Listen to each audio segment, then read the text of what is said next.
Charts smile. Charts are pictorial representation of large amounts of data. Representing data in terms of charts makes it interesting and easy for the users to see comparisons and trends in data. MS Excel provides us with one feature: creating charts, which help us to represent data in a graphical format. If we want to compare the runs scored by players in first inning and second inning, this comparison can be made easily if the data are available in the form of charts. Classification of chart. The charts in Excel can be classified as embedded chart, chart sheet, embedded chart. An embedded chart is placed on a worksheet rather than on a separate sheet.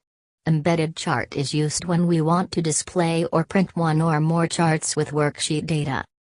Chart sheet. A chart sheet is a part of a worksheet that contains only a chart. Chart sheet chart is used when we want to view or edit large or complex charts separately from the worksheet data, or when we want to preserve screen space to work on the worksheet. Basic components of chart. The basic components of charts remain the same whether it is column chart or any other type of chart.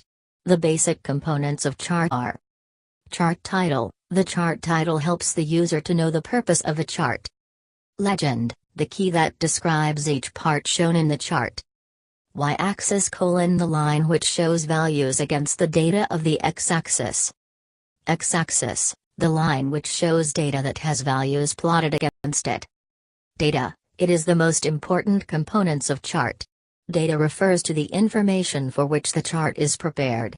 There should be at least two sets of data, one for x-axis and the other for y-axis, to create a chart. If you like this video, please subscribe, like and share this video to others.